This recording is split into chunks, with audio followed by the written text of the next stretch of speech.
Hi guys! So I've done a few care videos on this channel, but I realized I haven't done one about the leopard geckos, so let's do that one. So leopard geckos are one of the most commonly kept pet reptiles that there are, and that's because they're super easy. Once you get through the initial setup and adjustment period, they are so easy and lovable, and they all have different personalities, and they're super sweet, and they're fantastic. They are amazing beginner pets.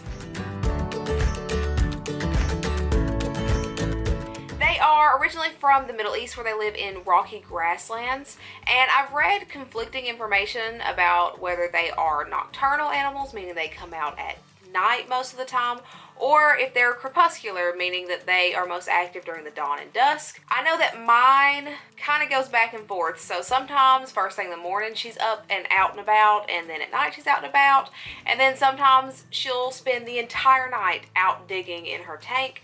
So I'm not 100% sure which one they are, but they're one of those. These guys live for about 6 to 10 years, but they can live a lot longer than that, and there are multiple documented cases of them living for a considerable amount of time longer than that. They get about 8 to 10 inches, with the females staying in the 7 to 8 inch range, so they stay a little bit smaller than the males. But at reptile shows, especially at Repticon, they do sell breeds of leopard geckos called super giants, and those things get huge. So if you are wanting one that's a little bigger, definitely try Repticon, because they definitely have them. As far as their temperament, they are very docile creatures. When Percy was a baby, she was very skittish and didn't like to be handled, and she would try to bite, but their bites really don't hurt. Even as an adult getting bit by one, it kind of feels almost like you're rubbing your finger against like a stone or a brick. Like, it doesn't hurt at all. But they're generally very docile as adults, and they like to be handled for the most part.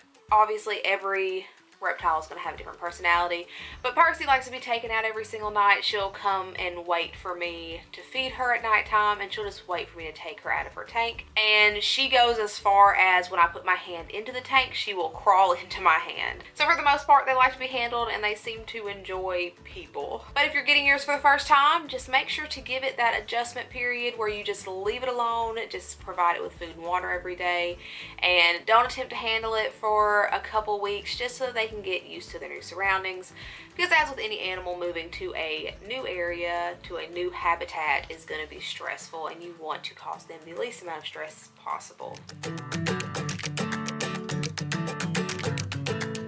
As for their habitat, as babies you can have them in a 10-gallon tank, and then as adults you can move them up to a 20-gallon long. Leopard geckos aren't really one that you're going to want to put in a huge tank, because they have been known to stray away and lose their hot spots if the tank is too large.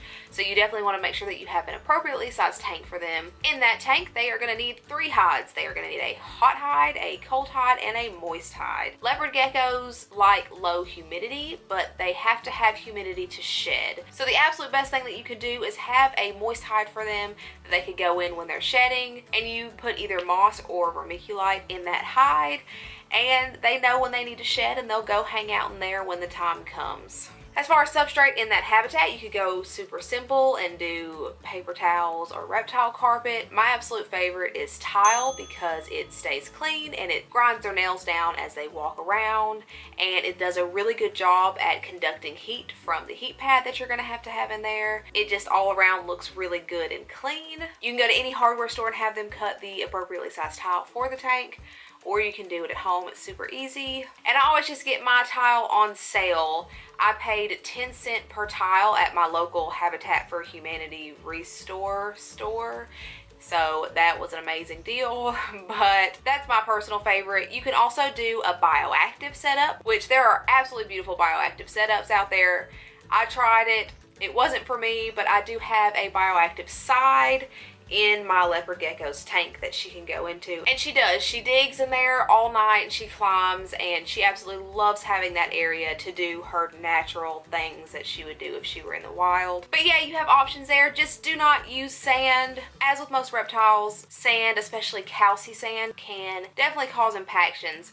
Calci sand is marketed as a safe sand for leopard geckos, and it is not. Leopard geckos are really good about ingesting calcium if they know that they're low on it, and with calci sand, they will eat it just because they need the calcium, and they will become impacted, and that leads to them having to have surgery, and they could eventually die. So please don't use any kind of calci sand or sand for your leopard gecko, even though I know that Petco and PetSmart always put them in tanks with sand, and they say that that's what they're supposed to be on. It's not. Please don't put them on calci sand. They will also need a food bowl and water bowl. I see Percy drinking out of her water bowl all the time, and I keep a food bowl in there because one of the things I feed her is mealworms. That's one of her favorite things to eat, so I have to have a bowl in there for that. Also, I keep a little plastic lid. You can use like milk lids, soda lids. They sell like little clear containers that's for reptiles. But you can put calcium in there, and as I said before, they know when they're low on calcium, and they'll just go into that dish and they'll just eat calcium if they need it. And as far as lights, you can keep some kind of light on top so that they can differentiate between night and day. I keep a small UVB bulb on top. The use of UV lights for leopard gecko is highly debated, so I just like to be safe and keep that small one on there because there are studies that show that the UV light does help them a little bit. So I just figured if I have to have a light on there for day and night anyway, why not just put a UV light on there? You can do your own research and figure out what you feel is best for your leopard gecko, but that's just what I do. And a really cool thing about leopard geckos is that they usually will pick a bathroom spot in their tank, and that's where they will go poop every single time. So it makes cleanup a lot easier because they'll usually just pick a back corner and that's where they'll go. Make sure you're cleaning that up every day, every other day. But I just always thought that was really cool where other reptiles just go wherever they feel like it. Leopard geckos usually pick their own little bathroom spot in their tanks. As far as temperatures go in the tank, the ambient temperature can be room temperature, but they will need a hot spot of 88 to 90 degrees Fahrenheit, and it is very highly recommended that you put that hot spot inside of a hide because that's normally where they're going to sleep all day, and they're going to want to feel safe and secure, so they need a hide to go into and get warm throughout the day. And you're going to accomplish that hot spot by using a heat pad and a thermostat. I use a small Zoo Med heat pad, and the thermostat I use actually came off Amazon. I think it was like $18 or $20, which is a lot cheaper than if you try to go to a pet store and buy a thermostat, and it works fantastically. I use the same one for all my animals that have to have heat pads, but you need to have that heat pad hooked up to a thermostat because if not, heat pads don't know when to stop getting hot, and they'll just get hotter and hotter and hotter, and they can cause fires and crack the glass under the tank and just cause a whole bunch of nightmare.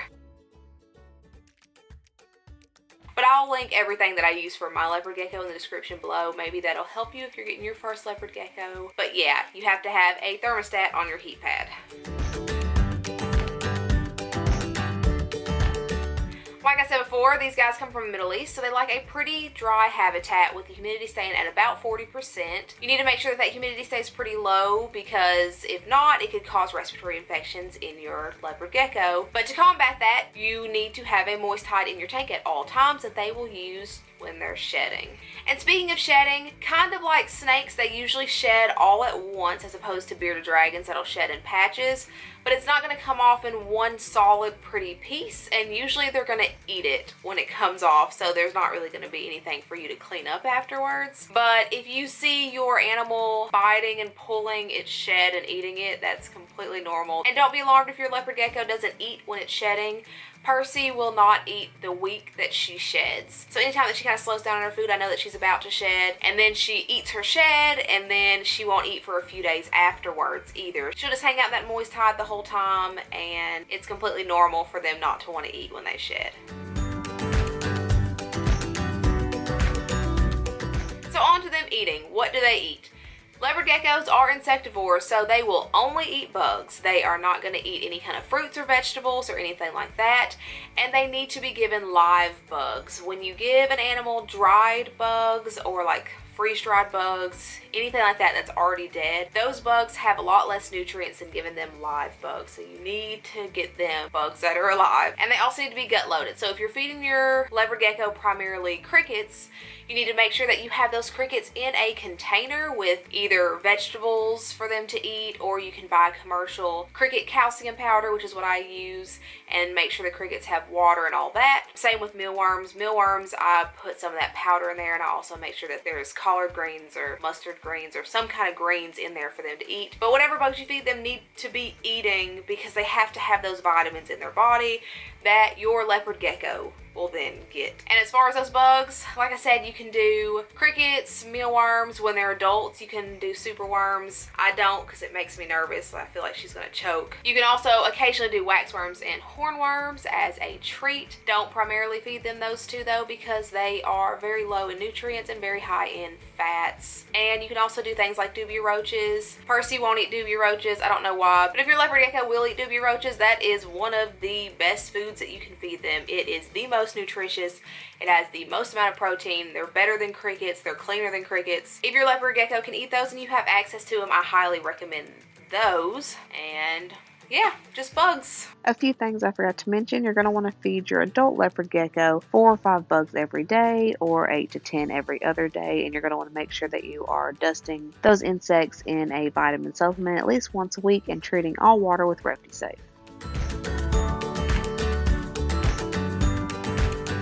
Leopard gecko is under extreme stress, they can and will lose their tails. It's not like crested geckos where they just drop their tails, but if you are tugging on their tail or anything like that, they can lose it. And in Percy's case here, she recently lost her tail and it is regrowing. They can regrow their tails. That's what it looks like as it's regrowing, if it will focus.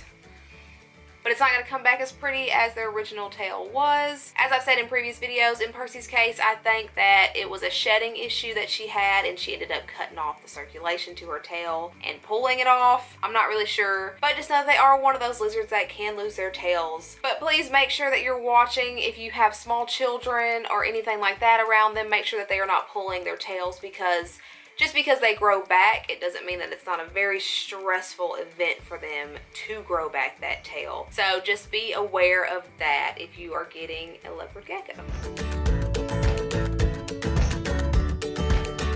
So if you're watching this video because you're thinking about getting your first leopard gecko, then you're probably wondering where to buy it, and they're literally sold everywhere. Like I say in every other video, please don't buy them from large chain pet stores, because a lot of times they get their leopard geckos from places that don't treat them the best, and they're basically reptile mills, and you don't really want to get an animal from a place like that, because you could get them home and they could be sick and it could just cause a whole slew of problems. Places that I would suggest getting them though would be Repticon. Like always, you can go to repticon.com and they have a list of when their showtimes are and what vendors will be there and all of that, and you can check and see when they will be in your area. Another place that is fantastic for getting these guys is local breeders. If you have like a family-owned pet store or a local breeder that you find on Facebook or anything like that, that's always a good place to get them. And a lot of people will rehome these on Craigslist. This is like the #1 animal after bearded dragons that I see people rehoming on Craigslist. So I definitely would say to look there if you're interested in getting a leopard gecko, but make sure that you know what you're getting into, because a lot of those animals aren't taken care of very good and they could be very sick and even dying. And if this is your very first reptile, you don't want to take in an animal that's going to need constant calcium shots because they have metabolic bone disease, or constant visits to the vet or anything like that. So if you go that route, just make sure that you know what you're getting into. And these guys come in an insane amount of morphs and color combinations and patterns.